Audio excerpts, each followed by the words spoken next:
थोड़ी देर में ही केंद्र सरकार संसद में वक्फ संशोधन बिल पेश करने जा रही है। कांग्रेस और समाजवादी पार्टी समेत कई पार्टियों ने इस बिल का विरोध करने का फैसला किया है। समाजवादी पार्टी पहले से ही विरोध में थी, आज कांग्रेस ने भी अपने पत्ते खोले और विरोध की बात कही।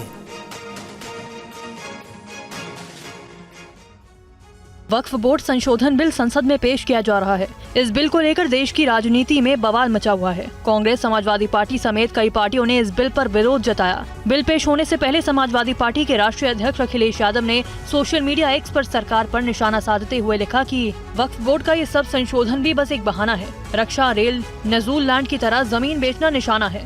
वक्फ बोर्ड की जमीनें डिफेंस लैंड, रेल लैंड, नजूल लैंड के बाद भाजपाइयों की लाभार्थी योजना की श्रृंखला की एक और कड़ी मात्र है। उन्होंने कहा कि भाजपा रियल एस्टेट कंपनी की तरह काम कर रही है। उसे अपने नाम में जनता के स्थान पर जमीन लिखकर नया नामकरण देना चाहिए। आखिर संशोधन बिल में क्या है जिससे विपक्षी दलों को ऐतराज है? एक बिल के जरिए मुसलमान वक्फ कानून 1923 को समाप्त किया जाएगा। दूसरे बिल के जरिए वक्फ कानून 1995 में महत्वपूर्ण संशोधन होंगे। जानकारी के मुताबिक वक्फ कानून 1995 में 44 संशोधन हो सकते हैं। संसद के दोनों सदनों से बिल पास होने के बाद वक्फ कानून 1995 का नाम बदलकर एकीकृत वक्फ प्रबंधन, सशक्तिकरण, दक्षता और विकास अधिनियम 1995 हो जाएगा। और तृणमूल कांग्रेस के सांसद कल्याण बनर्जी ने कहा है कि हम इस बिल का विरोध करेंगे। वहीं शिवसेना यूबीटी की नेता प्रियंका चतुर्वेदी ने क्या कुछ कहा, आइए आपको सुनवाते हैं। आपने टीडीपी और जेडीयू का रुख सुना है क्या है? इंडिया अलायंस में रहकर कैबिनेट में जब चर्चा हुई, उनकी क्या राय थी इसको लेकर? क्या इसको ब्रीफली डिस्कस किया गया? अपने सारे उनसे पूछा गया इंडिया अलायंस से कि क्यों ये अमेंडमेंट्स लाए जा रहे हैं, किस वजह से लाए जा रहे हैं?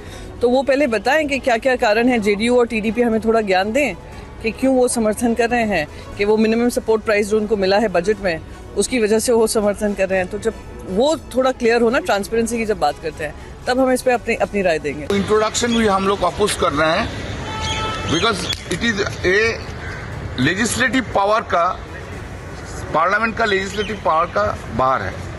लैंड जो सब्जेक्ट है, लैंड ये सब्जेक्ट है स्टेट का subject. State government, central government cannot interfere with the state subject. Number 2, the minorities right to manage, to control, to administer is taken away. तो इसलिए हम इन लोग को बिल को अपोज करेंगे। बीजेपी के नेता मुख्तार अब्बास नकवी ने वक्फ संशोधन बिल पर क्या कुछ कहा है, ये भी सुनिए।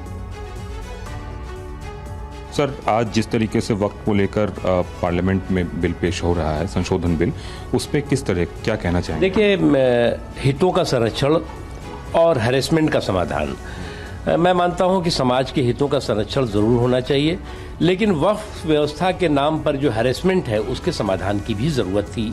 ये वक्त के लिए भी अच्छा है और वक्फ के लिए भी अच्छा है।